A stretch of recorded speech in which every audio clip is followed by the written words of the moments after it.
It is live at Epiphan, and my name is Cameron, and I'm here with Matt Chu. Hello, hello. And Matt, what are we talking about today? Oh, today, well, first of all, it's episode 160, which is, I guess it's been a while since I've been on the show. And today we're going to be talking about the webinar showdown, right? Platform versus platform. We're going to be talking a little bit about Zoom and a little bit about Crowdcast and, it's kind of our trial and errors and where we kind of really fit most comfortably in with our webinars and basically our online streaming and presentation. Yeah, that's right, Matt. We did a whole bunch of research, and we were kind of down to two finalists when it came to what we were going to pick for our webinar platform. And there's a whole bunch of different options out there. Right. I mean, when we originally started exploring the webinar platforms, we started doing this on YouTube, and we found that the engagement was good, but we feel like we could have offered more, both for all of our attendees, as well as maybe we're looking for a few more things in the way of analytics and just about engagement in general. So that's when Mhm. we kind of started exploring all these different types of avenues.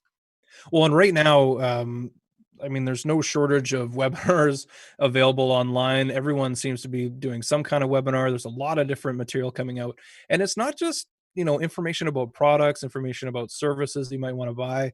Folks are doing webinars about cooking and yoga and music and all kinds of stuff that you would Mhm. normally maybe access locally, and we're seeing that content being made available online. Right. And being able to see all that just helps us reinforce and kind of navigate and narrow down and perfect those little webinar sessions that we do every couple of weeks. So if you guys haven't checked out some of our webinar content or haven't signed up for a webinar, we encourage you to go onto our website and check some of this out. Or you can also check some of our past webinars on our YouTube page as well. Yeah, that's right. We've learned so much from doing these webinars. Like I don't even know how many we've done so far. I want to say it's like I want to say through the six or our seven. most through our most recent method that we've kind of narrowed down our vision for webinars, probably about 7, if not 8. So we're getting there. Mhm. But before I forget, do feel free to say hi on the YouTube comments section. If you're watching from Facebook, hi, welcome to the show. I will be monitoring some of the chat as well as some of our moderators as well. So if you guys have any questions, feel free. If you guys just want to say hi, always great to see you. So let me just do a couple of quick shout outs before we continue on here. So Rick Poole, hey, nice to see you from Seattle. Danny, always nice to have you on the show. We've got Thompson Media Productions saying hello. Stan Chan, hello from California. I guess it's just afternoon there now. We got a hi from Clarence from South Africa. That's kind of cool. South And Africa. yeah, Wow. and Tim Trot Productions, hello and welcome to the show. Yeah, Tim is one of our longtime viewers. He's been on the show a couple of times as well to share his experience. And thanks everyone for tuning in. Hopefully, we didn't lose anybody off the bat there when we were having some of those technical issues. Yeah, it's never a perfect system. You're always going to run into hiccups left, right, and center. And even when you're as confident as you want to be, the minute you stop being confident or nervous about it is the minute that something's going to let's call it technically humble you. Yeah, like it's a tech spank basically. We just got spanked by the tech on there. But let's jump right into it. So we've prepared some slides and some notes. So we've gotten our pros and cons all ready to go. So just flipping us over into that. Yeah. So, I mean, in terms of like webinars, right? So, for our weekly live show, YouTube seems to work really well for us, right? We're getting that engagement that we want to see every week and week in and week out. But when it comes down to a webinar platform, it's kind of missing a little something, something. So, to get to that point, we really need to start exploring some more sophisticated tools and options to kind of hone in that more personalized and more meaningful and almost like intimate webinar session that works best for us and our attendees. And what are some of the things that we want to see when it comes to a webinar for audience engagement?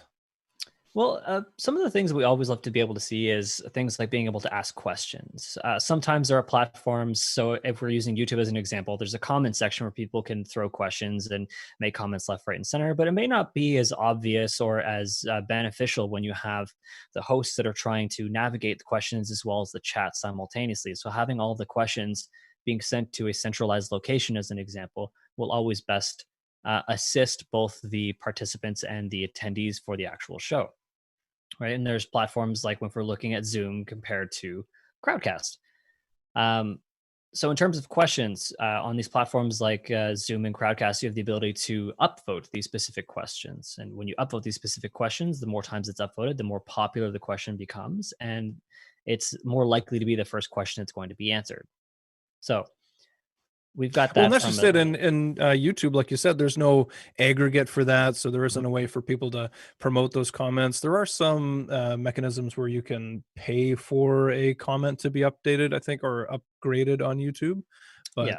yeah, But more importantly, a YouTube event, you can send out these general reminders, these links that might show up in a typical YouTube search, or maybe on your homepage, or you can share those posts specifically with Facebook and other social media platforms. But a properly tailored webinar platform will also allow you to do things like set up registration pages for attendees, being able to send out reminder emails that have been personalized, to be able to share your screen and manage those questions that the audience is going to have.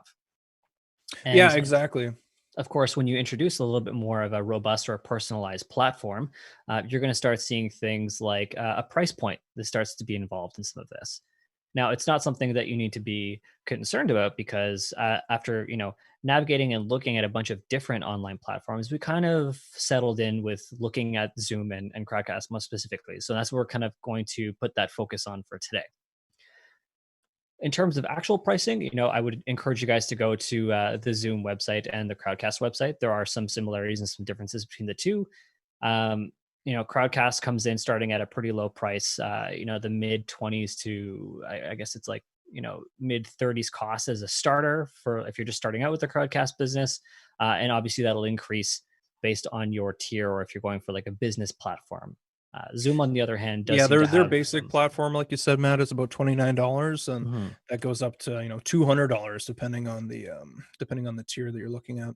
Right, but then we also have a platform like Zoom where they'll say, "Hey, it's only going to cost you, 14 or $15 or $20 a month to start off with your webinar account." But the caveat to Zoom in this case is that it's an add-on to a pro license, right? So you're Mhm. paying a $20 per month ish, give or take, fee on top of the, I think it's about $40 a month per pro account per person. So there are some It can differences be there. very pricey, especially if you have multiple hosts and you're adding on, and really the mileage is gonna vary, as George Herbert likes to say, so Hmm. definitely check them out, look at the options, and, of course, depending on when you're watching this video, the pricing may have changed because, these services are becoming very popular. They're putting a lot of load on their servers, they're looking at doing upgrades, so, if you get in a little bit earlier, it's probably a better price. Right. And but features wise, when we're looking at Zoom and Crowdcast, there's some very apparent differences that you're going to see when you get down into using these specific platforms. And today we're just going Mhm. to talk a little bit about how those specific differs. So let's put a little bit more focus into let's zoom in on Zoom here for a second. I'm gonna charge you every dollar for one of these cheesy puns. Okay, perfect. I will take it. All right, So now Zoom has a huge foothold right now, especially during this global pandemic that we're in. yeah. People who have never heard of video conferencing are already aware of Zoom. It's become a household name right now. It is, and there are free platforms to try and get some limited feature sets, and there's obviously some paid and some professional platforms that will give you a little bit of extra bump. But if you're interested in checking out Zoom and some of the comparisons between the Zoom platform, which is typically just a conferencing application, and the webinar platform, I recommend reaching out to Zoom. You might have to go to support.zoom.us and maybe check out some of the meetings and options they have for webinar content. You'll be able to see a little bit more there. Well, Kind and like a of, lot of online services and products, they do offer demos as well. So if you are serious about yes. checking out different platforms and you want to see these functions without having to maybe pay for for an account, then you can check that out and actually see a demo of it. And kind of what appealed to us when it came to Zoom is it kind of seemed it was kind of more of the path of least resistance at first, right? We Mhm. already had Zoom integrated into our system for our software phones, for our conferencing tools, being able to communicate within the company and externally from the company itself. So as we were already using Zoom, it seemed like the next logical step would be to explore what the webinar platform of Zoom had to offer, and the Yeah, that's functionality right. sounded kind of very convenient to that as well. Well, and we had already looked at cutting over to Zoom way before any of this stuff happened. It came in as a global solution for us for communications, for phones, even for making announcements company wide. It really made a lot of sense for us to flip over to that platform. And so it seemed natural that, of course, using the webinar platform would be a good place to start for us too. Right. And when we sit down with and look at things like Crowdcast, many businesses our staff are often, tuned into webinars and looking at new things and other better ways of being able to host these specific platforms. And it will also look like an affordable solution. So we were, jumping in nose first into the Zoom webinar platform. We were also investigating other things like Crowdcast. And I mean, Crowdcast isn't strictly a webinar platform. I mean, it's designed to support kind of a bunch of different kinds of virtual events that could be like Q&As or interviews. Mhm. Um, it's kind of there's kind of no limitation on what you really can do with Crowdcast.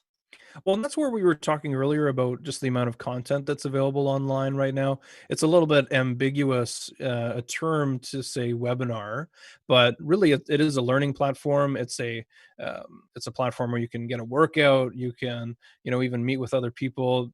Crowdcast has some really cool functionality where you can share your desktop, you can bring in other hosts, a lot of stuff that we didn't experiment with because we were really looking for one bit of functionality within the webinar platform, and that didn't include that function. But Hmm. it is very powerful for that. Right. So why don't we kind of jump into a little bit of the pros and cons for each platform? Like what worked for us, what kind of was a little bit of a pain point, and how did that really work for us? So why don't we start by just taking a look at it, just like we have kind of a table or a graph up here that kind of shows a little bit of a comparison between the two platforms. And you'll see that they are very similar in a lot of different Mhm. ways. Well, and even just to call out the differences between the two. So Hmm. something that we found when we were looking at Zoom and Crowdcast, right away, the call to action button wasn't something that was available in the Zoom webinar format or on the platform. And that's something Right. that we wanted to include so that we could say, okay, well, we're talking about a specific product or service, and we want to create a call to action so that someone watching the webinar would be able to leave the webinar window, go to that call to action, be able to load up a web page, and maybe learn a little bit more even in parallel to the webinar going on at the same time. Right. And on the other hand, having the ability to be able to attend by phone is another great feature that where one platform offered it compared to the other. Mhm. Being able to just call in and listen to what's happening on your specific webinar or your specific call, or being able to attend in a different means of communication is sometimes also beneficial. So there are a couple of differences and trade-offs between those two platforms as well.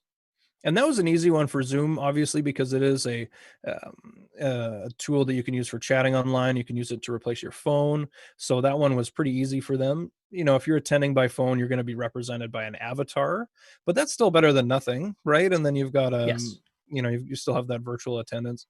One of the things that we were doing with Crowdcast is we have been embedding it onto our website, Vetting and is obviously when you very important. Oh, sorry, Matt. So when you go to embed, a platform like Crowdcast, it means you can put it maybe behind either behind a paywall if you want to charge folks before they can view it, or maybe you want to get some lead gen. So they have to enter in an email address, their first and last name, and then you'll be able to put them on a list for future communication. Maybe reach out to them and see if it's a product and service that they're interested in. Absolutely. And another big great point, and especially, as people are finding more and more challenges having to work exclusively from home right now, and some people have been affected financially by everything that's currently happening in the world, having access to something like a free trial is also pretty fantastic. So one of the benefits that we saw with Crowdcast, whereas I can't confirm whether or not there actually is a free trial option with Zoom, but because we just kind of jumped in the sense that it was a typical or an easy add-on for us. I'm sure that if you reach out to the support team at Zoom, that if you're looking to do a demo, they might at the very least be able to provide you with some additional kind of like interaction or options to kind of explore the webinar platform. But from what we've seen historically, I haven't seen a free trial option for the webinars themselves. Yeah, when we were doing our research leading up to the show, it didn't look like there was any free trials from Zoom, especially with the webinar specifically as an add-on. Hmm. But when we were doing our research again to determine our webinar platform, Zoom was very hospitable with setting us up with a demo. We had a one-on-one with a representative from Zoom, and they were able to walk us through a lot of the key features, and we were able to ask questions and see what the benefits and limitations were. So, if it's something you're serious about, definitely reach out and look for that demo. Now it's easy to add Zoom. Obviously, the webinar function we've talked about it in and out, um, but whoever the account owner is kind of the one that's able to navigate for these specific webinars. There's a section of the profile for Zoom.com to set up the assigned users for that you want to, that you'd like to host those specific webinars. The other benefit of Zoom, of course, is it's a local application that's directly installed on your desktop or your mobile device or your laptop device. So there's some Mhm. pretty great aspects of being able to have a local application already installed on your computer. Totally, totally. I'm just gonna jump into our YouTube chat and Yeah, see if anything jumps out. Matt, why don't you take a look at that? And I'm gonna queue up our Zoom pros and cons, and that'll be the next thing that we take a look at here. perfect. Love it. Hi, So Linda. I see Always good something. to see you. Actually, Danny was saying define webinar, and I think that was maybe rhetorical from Danny. As we mentioned earlier, it's definitely a really vague term right now with the amount of content that we're seeing coming out, dubbed It's as true. webinars, right? Yeah. Uh, I'm going to start by using Wirecast and using the press on And Zoom that's regarding a Zoom. that's a good comment actually from Ooh West Woodoo. Sorry if I didn't get that right, Ooh, but Westwood.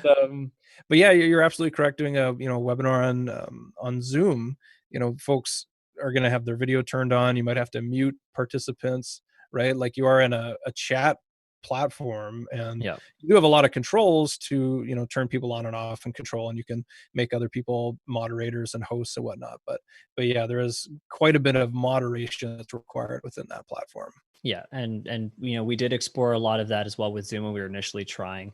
Um, we took turns doing the Zoom host scenario and being able to ensure that no one has a microphone that's able to come in live on the fly when they're joining.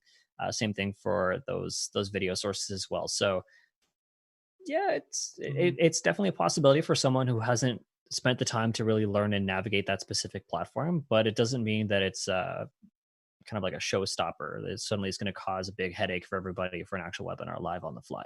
Yeah. Good comment from IRC Adventures. So Zoom has seen some bad press regarding Zoom bombing. They've responded very quickly to those concerns by adding in additional privacy settings and security settings. And if you're using Zoom, even in general, you want to make sure that you either use a password on that Zoom chat, or you're using some of the built-in authentication tools. Um, there is a way to make sure that only people that can join are authenticated users, so that's someone that's actually used a real email address versus someone that's maybe set up a fake account. Mhm. So we talked a little about the convenience for existing users on the platform, but what about engagement tools? Cameron, So you've the had a bit of chance to talk about this a little bit more and see the back end a little bit more than I have. So Now, the engagement tools when it came to both of the platforms were a lot of the same. So we see the polls. There's questions that the viewers can post, and those can be promoted as well. mhm. And even just the chat functionality itself, and being able to assign moderators and being able to assign other folks to ask those questions. So we did see that in Crowdcast, for example. You could make someone, kind of like a trusted questioner, and they're able to actually put their questions up. Nice. I did see also something about being able to get reports out of Zoom, but I didn't get a chance to really see how that fully functioned. I'm not sure to what you can speak to that. Well, actually, let's jump into our pros and cons for Zoom, because that was one of the I think that was one of the cons that we had, was the fact that we weren't able to look at a lot of the kind of analytics behind it. But if we're taking a look at the pros and cons for Zoom, pardon me, I just flipped over to Crowdcast for a second there. Right. So we Now, have the powerful engagement tools, right? mhm, So being able to ask those Q&A questions, and you're able to, as far as I understand, generate some reports and get some information back from the webinar platform. mhm. Yeah, so there Um, was there was some of that. Mhm. And one of the cool things with Zoom too is that it did have multi-streaming support. Hmm. So you were able to send that via RTMP, maybe to Facebook, maybe to YouTube, anywhere that supported that custom RTMP feed. Nice. And Mhm. also substantial support. Their support team is fantastic. They seem to be available almost 24/7 for all of your basic needs. They're happy to reschedule meetings and events and demo sessions for everything. They've got a lot of resources available to help those specific users, not only in terms of people, whether it's technical support teams, but also having resources like printouts and papers and user guides. And they host pretty regularly, almost weekly, even like training webinars on how to use this specific platform and how to interact and walk attendees through the specific platform main features. Which is smart, right? You're going fishing with these webinars and bringing in potential customers. It's a really good way to market. Mhm. Some of the cons that we saw within Zoom, some of the admin controls were a little bit cumbersome. The UI itself was just a little bit tricky to navigate. Right. And it doesn't really seem kind of more of a like purpose built. Like Mhm. trying to find what the best term would be for this. It's used for webinars, but it doesn't seem to be fully dedicated to a specific type of webinar or to a specific experience. Um, only one user can really be assigned the webinar add-on at a time and can configure that specific webinar. From there, you basically need to purchase additional licenses in order to be able to host specific webinars. Well, Zoom leads as a meeting platform, and that's Mhm. definitely where they're strong. And it really felt to us that the webinar was just an add-on, and it wasn't really built from the ground up as a strong webinar platform. All right, so I can It kind was of make that. also Sorry, go ahead, Cameron. it was also more expensive than Crowdcast, so kind of to get us to our next con on there, simply it was more pricey, and I think you mentioned that too in the pros maybe earlier. I didn't specifically say it, but I might have Oh, hinted a cool. little bit.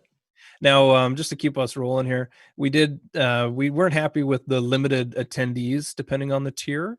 So Yes. that one, it actually came up pretty quickly in that if you had, more than 100, you'd be looking at the next tier and then folks just wouldn't be able to attend the webinar. We've only had one or two webinars so far where we've gone over that amount, but that wasn't definitely wasn't a strong bet there. Right. The other, more of a caveat for us that was a little bit of a pain point was not having a streaming protocol support. So being Mhm. able to, stream our TMP from one of our encoders directly into Zoom, as an example. And that was honestly, that was kind of the biggest point for us was the fact that we couldn't leverage our Pearl 2 hardware encoder to bring in full quality graphics, switching multiple camera sources, and it just didn't work for us. And that was one of the main drivers, I think, in my opinion, why we didn't go with Zoom. Absolutely. So I think let's I kind just of. gave I just gave the whole thing away. It's okay. That's okay. So we've looked at Zoom. Why don't we look a little bit of a Crowdcast now? Yeah, you bet. Let's jump into Crowdcast here. We'll get the show rolling. So, some of the pros for Crowdcast: direct streaming protocol support. Right, that's the last thing we mentioned on a con is from Zoom, and we were able to do it right within Crowdcast. It actually worked really well. We Hmm. learned along the way. Maybe as a pro tip for anyone who's watching that's considering Crowdcast: if you have multiple admins signed in at the same time, they cannot be signed in when you start the RTMP engine. We learned Yes. that one the hard way, and it was a very stressful moment until we realized that we just had too many people logged in. So that stream tool is obviously done through the UI online, and you have to start the engine, and it just kept refreshing. And it was because we had too many people signed in to the account at the same time. Absolutely. So that being said, after you've started everything, then other admins can log back in, and you should be pretty smooth sailing from then on. Totally, totally. Crowdcast has a really great analytics page. So, Mhm. following the webinar, during the webinar, you can look up those analytics, and it really gives you an in-depth look at who's watching, where they're, how they found their way to the webinar, and even, kind of our sign up and show. And being able to see those polling results and being able to see what sort of questions were being asked at the time is also obviously also very great. The other added Mhm. benefit, of course, to Crowdcast is the VOD availability. So not only are you streaming this webinar over the internet, but as soon as that webinar ends, there is a playable video that's made available for your attendees to watch back. It's also able to be immediately posted onto a different platform as well. So there are some fantastic advantages of being able to say, "Oh, I've missed out on a piece of this webinar. Oh, hang on, the video's already up and running. Press play, Mhm. see what happens." I was really impressed with just how quickly that encoding was done.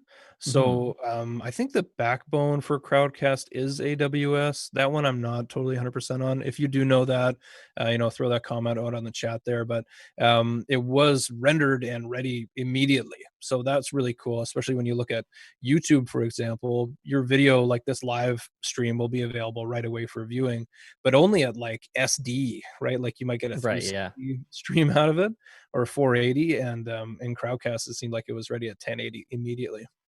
And I think some of that is because they're probably doing the transcoding and the conversion actively as it's currently recording at the time, as opposed to something like YouTube platform, which will be doing the conversion after the actual event. Yeah, I think it must have been doing it actively during the moment. All right, Now, well, there's no limit to the attendee size, so we mentioned that which as a is con great. for as Zoom. So in theory you could have an unlimited number of viewers on Crowdcast. I mean, I'm we've sure had that it would put a lot of load on their server, but yes, there's and no we've had limit. quite a few registered attendees for events, and we've had really good turnouts for a lot of our webinars. Um, there's a couple webinars that I've done that were in the plus 5 plus 300 person or attendee registration, and we had it. I mean, we didn't necessarily hit those numbers, but we got pretty fairly deep into those numbers as well live for those specific webinars. So being able to make sure that you're not being capped for those attendees is fantastic. Totally. I just noticed a comment here on from Danny. He's asking about meeting lengths. He needs an all-day meeting thing with different presenters each hour. We didn't see any limitations for the length of those webinars. I don't think in either platform. I know Crowdcast, you could definitely go for ages and ages, and we've seen some examples of that on their website. Absolutely. But if you're just in terms of talking about a platform for conferencing for meetings, then we're not really talking about webinars at that point. Mhm. And there are some limits, at least if you're using Zoom, as opposed to the length of time you can have based off the tier account that you're subscribed for, I should say. True, true. So some of the Crowdcast cons. Yeah. So engagement tools work kind of lacking. The Q&A experience isn't as refined as we would typically like to see, like we saw in Zoom. There's no feature like raising your hand if you have a question. So moderators aren't able to necessarily flag that question or being able to associate it to say, "Hey, I'm going to answer this live at this point in the video." So when you talk True. back to that VOD, it'll be addressed to a specific timestamp. We didn't see any multi-streaming integration, which was direct. Hmm. So unlike Zoom, Crowdcast wasn't able to recast from there, which could be impactful if you don't happen to have a Pearl 2 laying around at your disposal. Obviously, with the Pearl 2, we were able to go to Crowdcast. We're multi-streaming to YouTube. We've been throwing those webinars up on Twitch as well, which was Oh, pretty cool. cool. Yeah. Yeah, and being able to have like a backup, even just locally as a recording, is always a very nice thing to have, especially if that network goes down in any capacity. So as a fun tip, I would say, if you have the ability to capture that specific output of that specific meeting as a local record, even if it's just using a USB capture card into a different computer with recording software, I highly recommend it just as a backup, just in case, for whatever reason that network does go down. Totally, totally. Speaking of networks going up and down, so we do have service disruptions as one of the cons on here because we were impacted directly by one of those. We only Hmm. saw it happen once. So we had a webinar, I think it was like the second or third one that we did.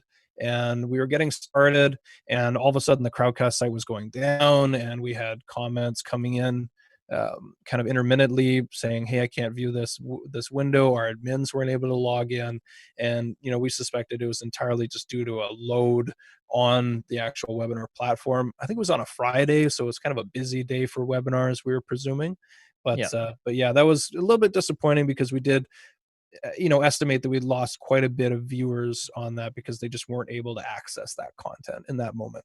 Now we chalk this up to a pain point, but we also chalk this up to a situational pain point. A lot of this has to do with the fact that everybody is suddenly going online due to the pandemic and the requirements of doing basically putting everything onto the internet. So Yeah, exactly. And we don't Crowdcast want to is put it all on Crowdcast here. right, and Crowdcast really picked up its pace. It went from a very, very small company to basically scaling up to a almost medium-sized company, seemingly over a weekend. Just being Mhm. able to get this personnel in to update these systems, to be able to beef up their servers, to be able to provide this service for everybody else. In the same way that Zoom has been working day and night to address whether it was security vulnerabilities, being able to beef up the amount of servers they have in place so that they minimize the amount of downtime or impacted issues they might have for their server systems. Both platforms have been phenomenal in trying to meet that specific demand in unprecedented times. So take that Totally. one with a very small grain of salt in this case. Yeah, exactly, and it's yeah, it's we had it on the list, and I kind of feel bad for pointing it out because, I don't think it was directly their fault. It was just a, kind of systemic thing. Absolutely. All right, well, if it's not clear from the pros and cons and what we're saying, and obviously if you've watched any of the webinars, Matt, would you like to let the folks know what our recommendation is for their next webinar?